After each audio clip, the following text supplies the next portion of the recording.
りの掟は忘れまいな。親の次に大事なもの、お前の心に刻むがよい。あれが今日からお前の主だ。命を賭して守る。たとえ奪われるとも必ず取り戻すのだ。よいな、狼よ。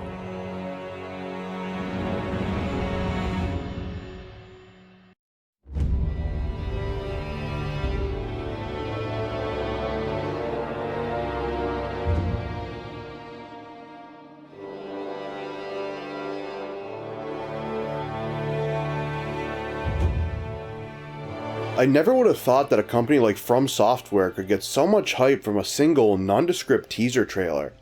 Famous for the Souls series, From Software is at it again with their next big game, Sekiro: Shadows Die Twice. Published by Activision for whatever reason, Sekiro forgoes the action RPG for the action-adventure and forgoing dark fantasy for a fictional version of the Sengoku period Japan. Upon first reveal, everyone thought the trailer was hinting at Bloodborne 2, seeing as it had similar markings on the wall, but it was indeed not this. When fully revealed, it was often compared to the Tenchu series, a series of ninja stealth games that made it all the way to the Wii before passing on. Funnily enough, this is actually a franchise that FromSoft was involved with before, having publishing rights in Japan for a majority of the games, and even developing a puzzle action game in the series themselves. Of course, Sekiro turned out not to be this, so I guess the Tenchu series only got to die once. This is From's first deviation from their tried and true formula in a long while, something developers like this tend to avoid as it can be so risky for them. Of course, after 5 Souls games, it makes sense for the company to want to move on. But have they truly moved on? Is Sekiro still a Souls game? Yes, but let's get to the review proper, shall we?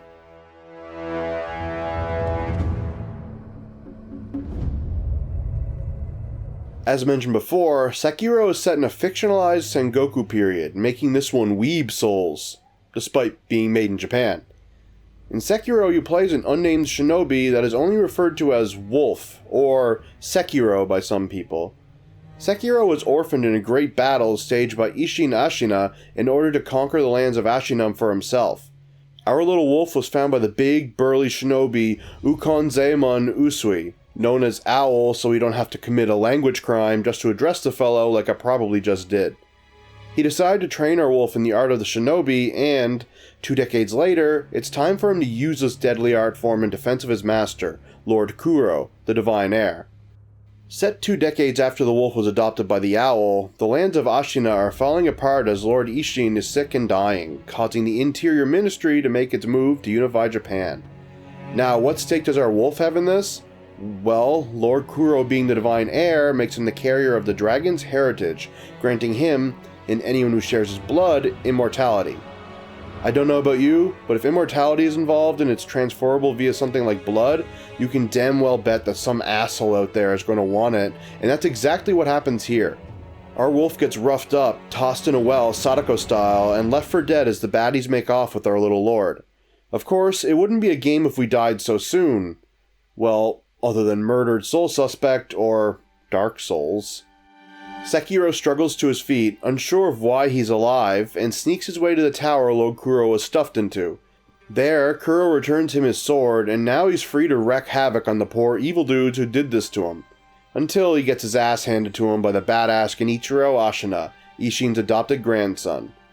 Not only does he pass him his ass in the most definitive of fashions, in Dark Souls and Demon Souls style, he also delivers him a gift that you would normally never see coming. His own arm flopping to the ground before him. Yes, this badass samurai man decides to divorce Sekiro from his left arm in pieces with Princess Peach, leaving Sekiro for dead. Again. Maybe shadows really do die twice. Of course, this isn't the end of our bloody, brooding hero, as he wakes up again unsure of what happened. Turns out, he's also got the dragon heritage flowing through his veins, granting him the status of undying. Not only that, he wakes up with some crazy, funky prosthetic arm, the prosthetic we saw in the teaser trailer, and in the presence of an emaciated sculptor. The sculptor reveals the purpose of the prosthetic and the goings-on since he was owned so handedly. Turns out, Kuro is in Ashina Castle, meaning it's up to our undying ninja to find his way there in order to save his charge. All of this to say, while this is still from software, meaning it's light in storytelling as a whole, it's massively more of a story than any of the Souls games before it. Now, most of the nitty-gritty is still left to optional dialogue, item descriptions, and Sekiro's ability to eavesdrop on enemies and NPCs. Surprisingly, the story is very interesting and it's actually engaging. The mystery of what's actually going on is just as addicting to figure out as it usually is in a Souls game. It's not going to win any awards as there are very few cutscenes, mostly playing out in in-game dialogue, but it's a more gripping step up from their prior games.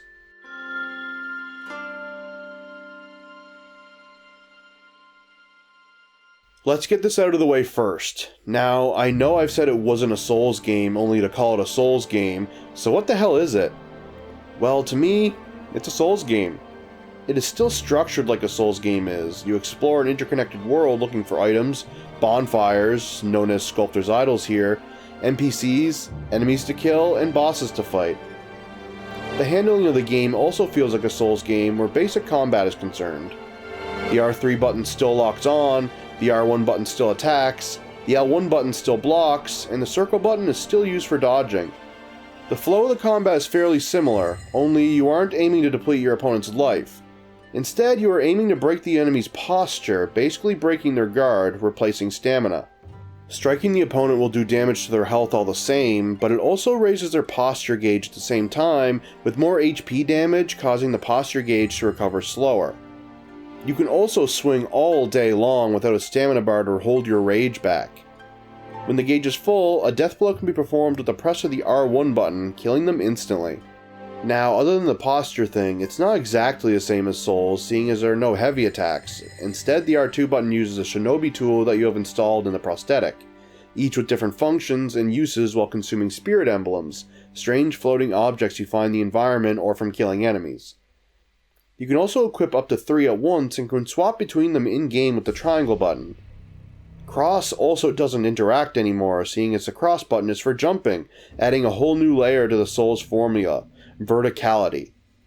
To aid in this new era of vertical Souls, the L2 button is reserved for a grappling hook, letting you anchor onto designated spots in order to traverse the environment in style. This can make areas way more interesting, and some larger enemies and bosses let you use it in combat, though not enough of them do in my opinion. With the cross button jumping, that means that the square button is left to handle the interacting and the D-pad handles your items, both swapping between them and using them.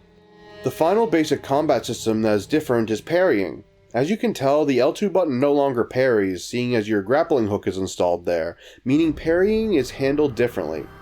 Here you press the L1 button to block at the right time, and instead of parrying, you'll deflect the enemy's attack, causing greater posture damage. Against your jobber enemies, this is deadly as they'll fall to a couple deflects, though they do find themselves getting stronger as the game progresses, as they tend to do, the bastards. Of course, it can't always be that simple, as enemies will quickly get the ability to rapidly attack. What this means is you'll have to deflect multiple attacks in a row, which can lead to big posture damage. Not only that, but enemies can also switch up their patterns depending on whether they were deflected or not. They also have a few special, unblockable attacks in their arsenal. Thankfully, due to these typically breaking the rules of the game, they are telegraphed by a red symbol appearing above Sekiro's head. These attacks come in 3 forms: sweeps, thrusts, and throws, each with a different way of optimally handling them. Sweeps ask for you to Goomba stomp on the enemy's head, pressing the X button in the air like you would a wall jump, and thrusts ask for a perfectly timed deflect, or, if you purchase a skill, a Makiri counter. The Makiri counter is performed when dodging into the thrust, which can take some getting used to, as we're kinda wired to avoid the pointy end of an enemy's attack, not walk into it. As for throws, the only answer to them is to get out of the way, sadly, and you do want to get the hell out of dodge when these are performed, as they deal heavy big boy damage. To keep all this fair to the challenge of the game, seeing as they're telegraphed to you and all, which type of unblockable attack isn't told to you until you see the animation, meaning you'll still have to study what action is best, meaning it's good to give social distancing a good practice before going too hard on a new enemy. And don't think you're safe from this. The posture system works on Sekiro as well, with your own posture gauge filling up at the bottom of the screen as you get deflected or block attacks. If your posture breaks, you'll leave yourself open to a very strongly worded love tap, and this is the kind of love a shinobi has no need for. Thankfully, the enemy can't typically death blow you, and I said typically as some enemies and bosses do have their own equivalent, so a broken posture isn't quite the same as a broken heart. Enemies can also smack you hard enough to cause you to lose your footing. In this instance, you'll fall to the ground, opening yourself up to all sorts of things. But if you block in time, Sekiro will regain his footing and go back to defending himself. Sadly, you don't change equipment at all in this game, so you're stuck with the same trusty katana, which might sound dull, but the game is built around it, so it works. Despite it all being a system, meaning like all Souls games, all the enemies behave in a certain way, this new posture system keeps the combat frantic and exciting all the way through.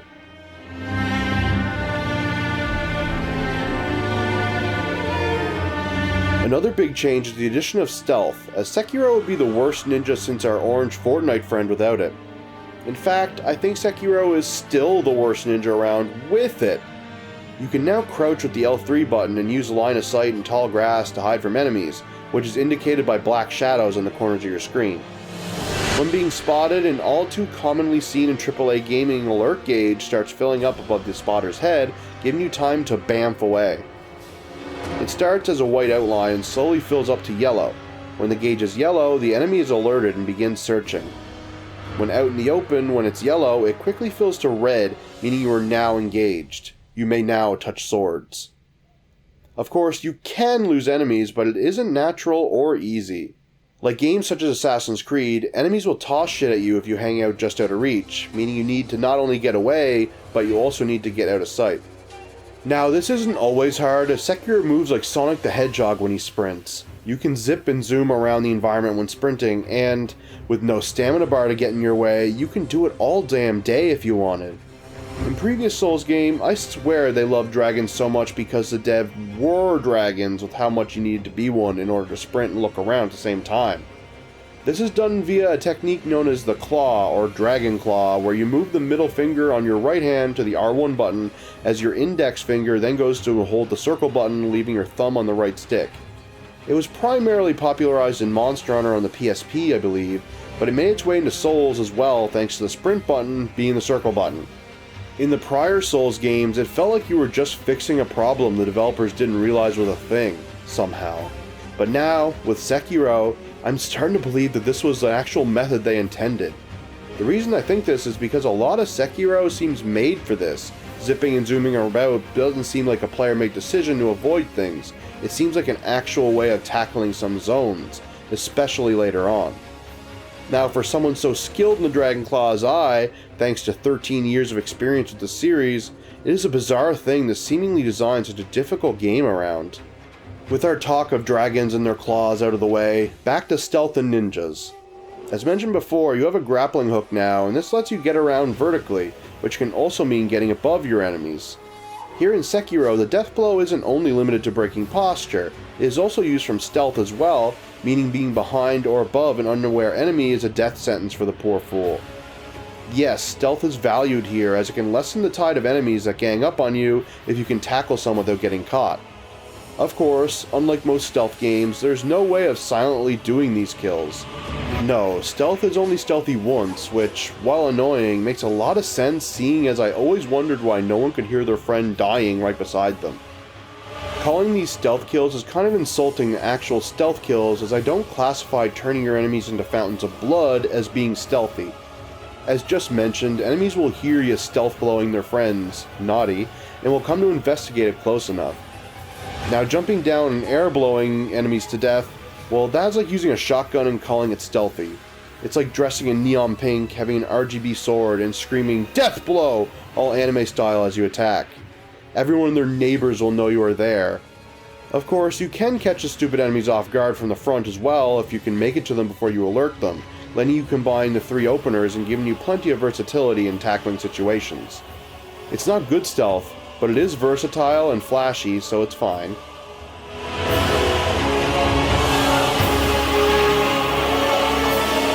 Like the Souls games, you get experience when you kill enemies, but unlike Souls games, money is also a separate currency that enemies also drop, something you pick up by holding the square button. Money and experience are used for what they sound like they would be used for. Money, known as sen here, is used to buy items from the various merchants you find around Ashina, and they can sell some useful stuff. One of the interesting things they sell are money pouches, much like the pouches you find in the world, and like the soul items you find in the Souls games. These are useful to buy because, like Earthbound and Pokemon oddly enough, you lose half your money when you die. Putting your sen into these coin pouches can mitigate this as they cost the same amount as they're worth, effectively being a makeshift bank system. Now, hang on a minute, I hear you say. You said there are experience points, but you also said this isn't an RPG. Now, I know what you're thinking, but it really isn't the same as a level or anything, as the experience builds up to a skill point. You can put those skill points into one of 3 skill trees, giving you a new ability or a passive buff. Now, these skills are nothing too exciting. A lot are different combat arts, which you perform by holding L1 and pressing R1, but you can only have one equipped at a time, meaning you'll find one you like and only use it.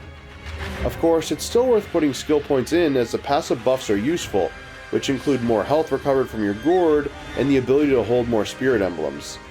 Of course, death causes you to lose half your accrued experience points, like your sen, but also like sen, it won't touch your solid skill points, meaning gaining a skill point is permanent progress. In the end, skill points stop meaning things quickly after getting the Makiri counter and the Whirlwind Slash, but it is always good to put the points in. On the sen side of things, sen is more particular, and I found it more useful for the limited one-time items being sold by the merchants, mostly known as memorial mobs, rather than the consumables.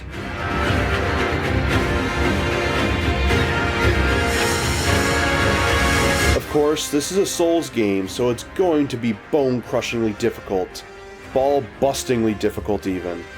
Enemies hit hard, even more so than in the Souls games I want to say, and you are one small ninja against many, many foes.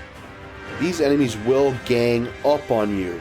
Spit roasts are not out of the question as they brutally assault you all at the same time. The game on its own is difficult, especially as it adopts the Dark Souls 2 style of Estus system, where you start with only one healing gourd and work your way up with only small regen items to fill the gaps, but the fact that enemies will attack you simultaneously can make some situations quite hairy. You never know just how screwed you are until there are 4 enemies bombarding your puny posture bar with their big, strong attacks and leaving you totally vulnerable while they fertilize the floor with your sweet red blood. Now that I got that creepiness out of my system, death here carries 2 punishments, the first being a loss of resources, which I went over already. The big punishment, one that I'm not quite sure how much I agree with, is something called Dragon Rot. If Sekiro bites the proverbial dust too many times, there's a chance that one or more NPCs in the world will be inflicted with the plague known as Dragon Rot. Now what does Dragon Rot do exactly? Well, it lowers the chance of you receiving unseen aid, which prevents any loss of experience points or sen upon death. It also does something more dire than that, preventing the NPCs from furthering their quests. Yes, you heard me right. Dying in a Souls game can cause you to miss out on content, which would be the most grievous of sins to commit upon the player base, but you can cure it. Using a dragon's blood droplet at a sculptor's idol after a certain point in the game will cure the plagued NPCs, though be warned that items are rarely found in the environment and mobs only sell one at a time, with its price increasing with each purchase. This Dragon Rot system has caused me to become paralyzed to playing the game for so long, and honestly, it's stupid that it did. It doesn't hinder things as much as the game would have you think, and it can be cured quite easily. It also seems to get more and more lenient with doling out the sickness, as I found it happening less and less. And that is not because I died less and less. While the actual zones become easier the more you play and adapt to the combat, the bosses themselves still remain a boot to the face, and not the boot of a lovely shrine maiden, more like the boot of a big samurai warlord, which brings us to the bosses.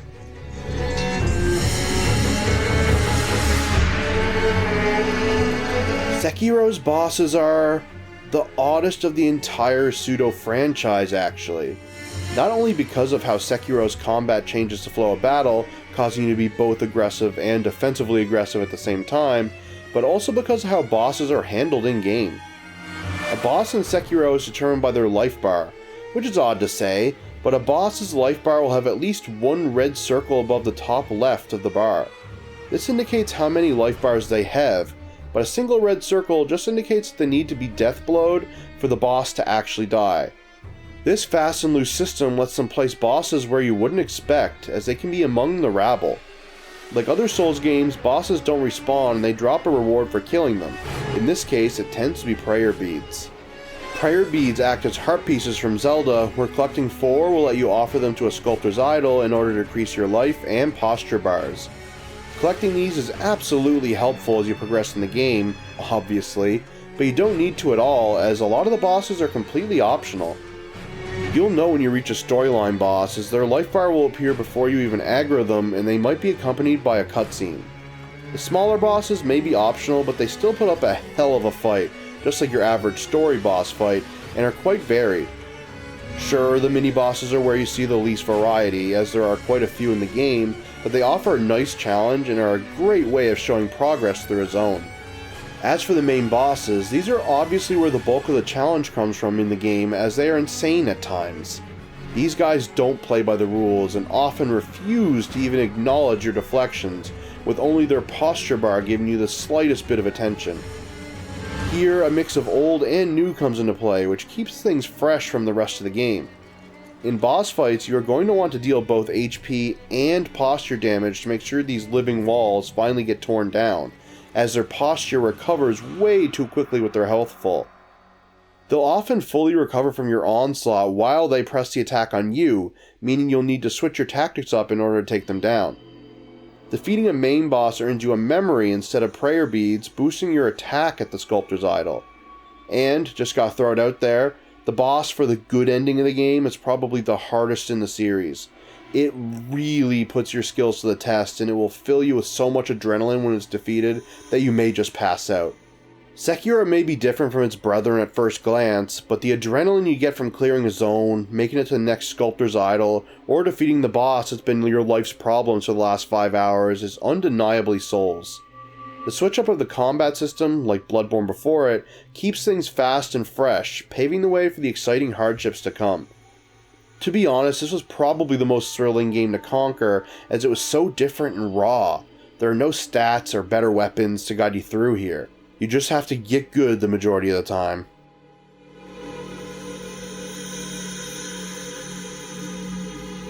The Souls games have never been ones to win any awards at the Sexiest Game Awards, but they usually come first in the "but they've got a great personality" polls. Now, that might sound like an insult to them, and I would like to say that it isn't, as the games have always looked good, but quite rough around the edges. Things such as frame rate, hitching, and enemies running at like 7 frames a second when far away are common in the series, as well as stone-dead faces when people talk. Surprisingly, they are all fixed here, at least running on the PlayStation 5. The game ran flawlessly for me, with just the tiniest of weird flaws, like bodies falling out of nowhere when returning to a place I've been, or turning the camera too fast. This is also the best looking game From has ever made at the time of release, and it actually has lip movement with dialogue. The combination of 17th century Japan and Japanese folklore makes for an incredible looking art style, with some truly odd beings for you to fight along with your everyday samurai and bandits. The environments are beautiful, ranging from snow-covered castle areas to a strange village hidden in a valley. The areas do get a little samey looking sometimes, but with how rare this setting tends to be in video games, I never really noticed this without having to think hard on it. The enemies are mostly just dudes in fancy Japanese armor, but the ones that aren't are fantastically designed, hitting that old Japanese style perfectly, but also looking slightly off, such as being old, withered, and almost rotten. One other thing that looks amazing, but is kinda limited, are the death blows themselves. When an enemy's health or posture is depleted, you can perform a death blow on them, kinda like glory kills in Doom, giving you a breather from the action while a lavish animation plays out. But I already mostly explained all this. The animation is stellar, and there are plenty of different animations, but the limitation comes in how few per enemy type there are. Sure, you can't expect them to have like 100 different death blows, but a few more on the enemies you fight more often, like the regular-sized humans, would have been nice. Regardless, they are satisfying as all hell, making Bloodborne's visceral attacks and the Souls series' backstabs look like a light tap. The arterial spray would look well at home in Bloodborne, and the sound effect accompanying it makes all the combat worth it in the end. On the audio side, the music is excellent and obviously Japanese styled. It's a beautiful change from the rousing choir of the Souls series. There are two big changes on the audio side, however, and both are excellent changes. The first is the option to play the game in Japanese, which I did to appease my weeb self, and the second is that there is more music in general. There is actually a track that plays during your everyday combat, making it more JRPG-like, I guess, and the Japanese voice work, along with the new music, makes the game feel a lot better. Souls have always been strong in the sound side of things, so it isn't entirely surprising, but good work should always be commended.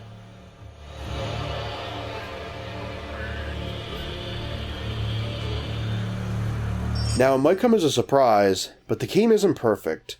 The game starts out quite brutally for an entirely new combat system, and stealth stops really being a thing as you progress in the game without forcing it. Also, some areas are unfairly designed. No spoilers, but there's an area late in the game with 3 or 4 boss level enemies all stationed together, making it an unwise area to fight through, but there's also no option to stealth through either, making it a case of gotta go fast and bolt past them. The enemy variety itself is also on the lower end overall, not a big problem as the combat system was made for them, but it's a little disappointing. The biggest issue I had with the game personally is the level design. Now, don't get me wrong, the level design is excellent and the verticality to the game did lead to some new possibilities in game flow, but it also made things a lot more confusing. Finding all the items has never been so difficult, and just finding your way through can sometimes be a little challenging. Now, you tend to have a goal in mind usually, but pathways spread every which way without much guidance, leaving you to meander into entire zones that weren't even on your docket to visit today. Some people like this kind of thing. Me personally, I would rather it be a tiny bit more guided, as nothing gets me more than leaving things undone and doing things out of order. Even Dark Souls is more guided than this, though this is a your mileage may vary kind of thing. Thankfully, they decided to tackle one of the bigger issues with the prior games here. The one more try mentality, I'll call it. Normally, when playing a tough game, constant losses causes frustration to build and you want to get right back at it in order to practice on what's stumping you. If a boss or stage or whatever has multiple phases, a death usually sends you back to the start, which can compound your frustration, especially when practice against the later phase is what you really need. Now, that is still a thing here, but it's been mitigated a bit thanks to Sekiro's ability to revive himself, indicated by the death blow pips above your health. Now you get 1 by default, but you can also get up to 2 extra lives that are filled by killing enemies. Now this might sound like it makes things too easy, but you'd be wrong of thinking that, as typically you only get 1 life. After reviving once, you need to kill a number of enemies before you can use another life, effectively making these do-overs for the tough parts. The good thing is, deathblowing a boss will make these available again, giving you another life for the next phase should you need it. This is a great compromise for removing the multiplayer while keeping the challenge of the game high. Something we can all agree needs to stop, however, is how From has been handling endings ever since Bloodborne. Getting Bloodborne's true ending is a test in patience to be sure, and Dark Souls 3 kicked things up a notch, BAM! But Sekiro's ending requirements are most bananas of the bunch. Thankfully, I personally feel experiencing something is different than reading about something, so, helped by people being respectful with guides, I didn't feel bad about looking up the ending requirements. I still had to do it myself after all. Now, I like the idea of them having at least one bananas ending, but even the regular ending can be tricky to get here. Of course, the bad ending is easy enough, just a simple dialogue choice, but still, it's all rather silly.